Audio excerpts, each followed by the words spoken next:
मनपा का एक उच्च पदस्थ अधिकारी जिसके द्वारा एक आदेश पारित होता है साइन मेंटेनेंस कंपनी पर गुना दाखिल किया जाए और उसकी जिम्मेदारी दी जाती है अरविंद चारके नामक एक मनपा कर्मचारी को। आज तकरीबन 7-8 महीने से ज़्यादा हो चुका है और अभी तक उस कंपनी पर कोई गुना दाखिल नहीं हुआ है और मामला जस का तस पड़ा हुआ है। और इसी चीज़ को संज्ञान में लेते हुए आज एक यहाँ पर एक महिला आमरण उपोषण पर पिछले 4-5 दिनों से बैठी हुई है, जिसने अपना अन्न पानी तक त्याग दिया है। और कैमरा पर्सन के माध्यम से मैं बताना चाहूँगा कि आप उनकी हालत देख सकते हो, उनकी हालत कितनी चिंताजनक हो चुकी है। 1-2 दिन में ये महिला का शरीर भी इसका साथ छोड़ सकता है। हालत इतनी चिंताजनक है पर हमारा पुलिस महकमा और हमारा मनपा का महकमा ये पूरी तरीके से आंख बंद करके बैठा हुआ है। इनको इस महिला के जीवन से, इसकी लाइफ से कुछ लेना देना नहीं है। एक तरफ से देखा जाए तो इस महिला को वो लोग पूरी तरीके से नज़रअंदाज कर इसका जो भी आमरण अनशन चल रहा है उसको खंडित करने का कार्य उनके द्वारा पुरजोर तरीके से किया जा रहा है। इस महिला का ऐसा आरोप है कि इनको पगार नहीं मिलती थी, इनको मतलब शाइन मेंटेनेंस कंपनी ने 2-3 कर्मचारियों को रखकर एक कर्मचारी को पगार दी है। ऐसे कई इनके आरोप है। तो आइए इनसे जानने का प्रयत्न करेंगे और ये क्या प्रकाश डालती है, जानते हैं इनसे। मैडम, क्या है, क्या मामला है कि आज आप? मैं इतना ही कहना चाहती हूँ कि नगर पालिका ने जो लेटर दिया है कि शाइन मेंटेनेंस के ऊपर कार्रवाई हो, तो वो कार्रवाई नहीं हो रही है। सिर्फ एक एफआईआर करो और मैं यहाँ से उठ जाऊँगी, इसीलिए मैं यहाँ पे बैठी हूँ। और गए 2 साल से भी हम किसी को भी कामगार को 2 साल का पगार नहीं दिया। महिला की प्रकृति काफी ज्यादा चिंताजनक होने के नाते महिला बोलने में भी असमर्थ है। तो जो भी उत्तर है वो उनके पति से जानने का प्रयत्न करेंगे, जो कि एक समाज सेवक भी है और राजनीतिक पार्टी से भी जुड़े हुए हैं। तो पहले मुझे आप ये बताइए कि ये अनशन क्यों हो रहा है, क्या कारण है?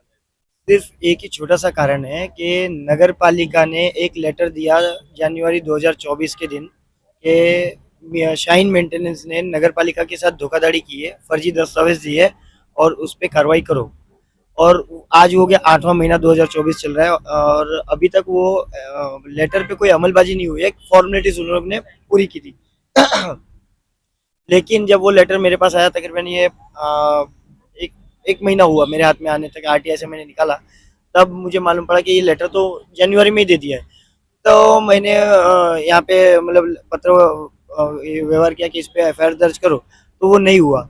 तो इसने बोला कि मैं आमरण उपोषण पे बैठूंगी तो मेरा लेटर डालो। तो बोला 8 महीने हो गए, पुलिस प्रशासन ने भी कुछ किया होगा। तो मैंने 5 तारीख का एक लेटर डाला था आमरण उपोषण का, तो वहाँ पे गए हमने, मतलब लेटर 8 महीने के बीच में आपने इन दोनों प्रशासनों से, एक तो पुलिस महकमा और दूसरा मनपा महकमा, इन दोनों से कितनी बार इस केस को लेकर डिस्कस किया है या फिर उनसे मिलने की कोशिश की है? मुलाकात के लिए कमिश्नर साहब से 2 बार मिला हूँ मैं, और बाकी तो ऐसे टाइम नहीं मिला, मतलब दे रहे थे वो।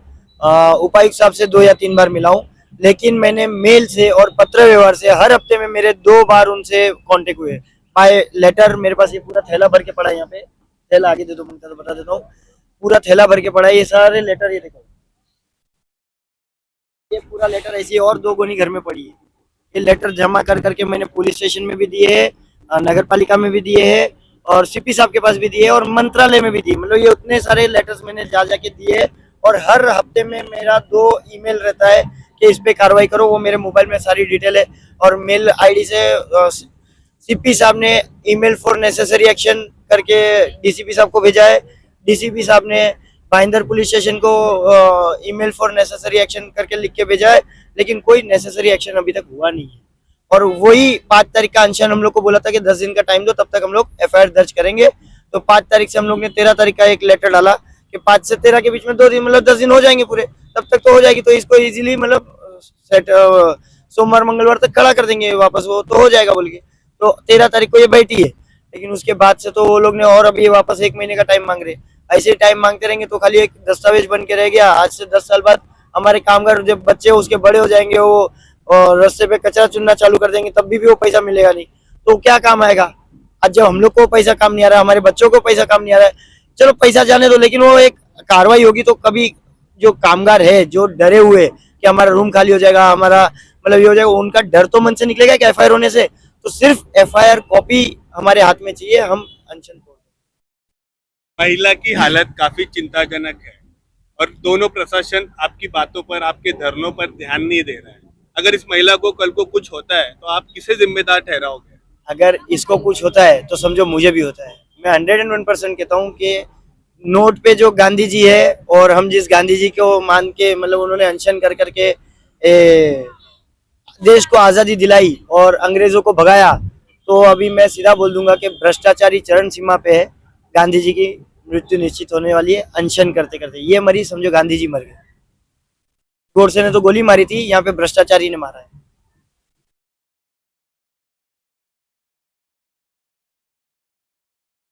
नमस्कार, मी स्वप्नाली म्हात्रे, चैतन्य फाउंडेशन अध्यक्ष।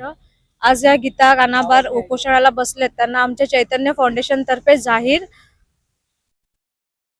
पाठिंबा आहे। तसेच माझे मनपा प्रशासन आणि पोलीस प्रशासनातून विनंती आहे की ह्यांच्या मागण्या त्वरित लवकरच पूर्ण कराव्यात। जर या मागण्या सोमवारपर्यंत पूर्ण नाही झाल्या तर आम्ही जाहीर मोर्चा काढणार आहोत। जय भीम दोस्तों, मेरा नाम मोहम्मद आसिम मंसूरी है। मैं मीरा बंदे अध्यक्ष भीम आर्मी आज़ाद समाज पार्टी का अध्यक्ष हूँ। उसके नाते मुझे ये कल खबर मिली तो हेमंत भाई से मैं मिलने आया और उनकी वाइफ से मुलाकात करी। तो मुलाकात करके मुझे मालूम हुआ कि पिछले 4 दिनों 5वां दिन है, 5 दिन से ये अनशन में बैठी हुई, भूखी और साथ में प्यासी भी। 5 दिन से इन्होंने अन्न तक नहीं पिया है। तो कल मैंने इनसे बात की, कम से कम उनको पानी तो पिलाया जाए, क्योंकि इस तरीके का पानी भी नहीं पियेंगी तो उनको जानू खतरा है। तो उस जान को खतरा बनते हुए तो यहाँ प्रशासन सुन ही नहीं रहा है कुछ।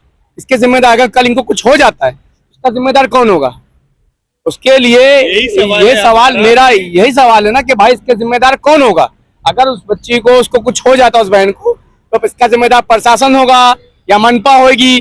कौन होगा? या यहाँ के अधिकारी या जो यहाँ के मुख्यमंत्री एमएलए है, इसके जिम्मेदार कौन होंगे? आखिर इनके लिए क्यों नहीं खड़े हो रहे हैं आके? आज वो लोग, इसी यहाँ के जो एमएलए लोग हैं, आज उनके लिए क्यों नहीं खड़े हो रहे हैं आके? उन गरीबों के लिए, गरीबों को कोई सुनवाई नहीं है क्या?